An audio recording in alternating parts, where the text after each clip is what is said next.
Hello everyone, my name is John Lemondes and welcome to Ellysacresfarm in Jamesville, New York. This is a sheep farm and a maple farm.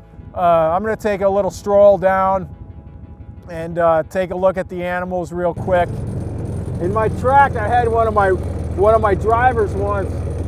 He was screwing around with me and he hit the brakes and I almost hit my face on my 50. And he goes, "Hey sir, want some salt and pepper with that?" I served in the Army for 27 years, retired as a colonel, and went all over the world with those duties, and purposely chose the farm. It was a life goal. I worked on a farm as a kid. This ground that you see here, the farm that we're on, is great ground for livestock. Our sugar bush is amazing, although it's untapped yet, pun intended.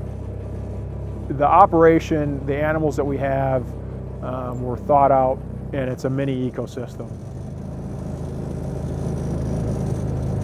All right, there they are. We rotate the animals from the rear pasture, which we'll see, into this one, into the one down here. It's tricky to plan the rotation properly.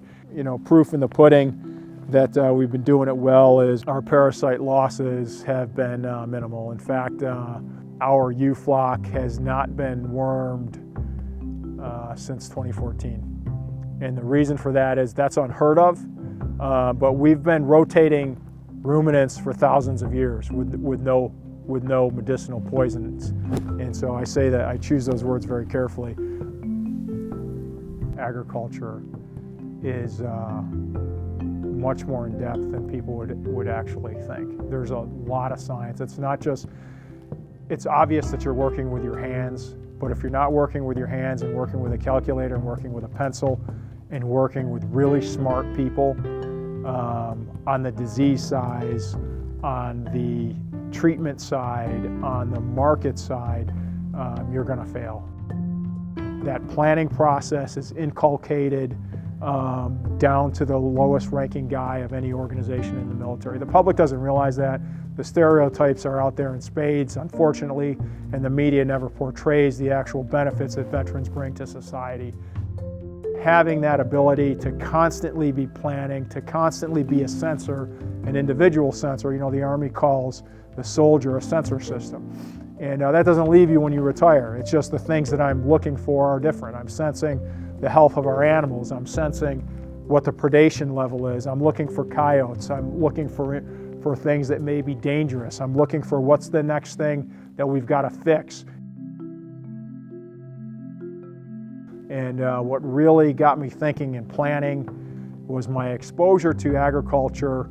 And one of my jobs in the Army where it was my responsibility to be knowledgeable and capable of assessing our national capability to scale the military. And in my case, it was the Army, and I had to assess the ability to scale to use anything that was fiber-based, uniforms, clothing, equipment, and then the process of farm selection came into play. We actually prioritized what resources we needed to target and in what order. And those resources are not solely financial. Some of them are professional with respect to training that we knew we needed that we didn't have. And we've largely gotten a lot of that from Cornell. I've done several classes through Cooperative Extension, and they're all excellent. And they span the gamut of agriculture. So there's something there for everybody. And we also chose very targeted financial resources as well.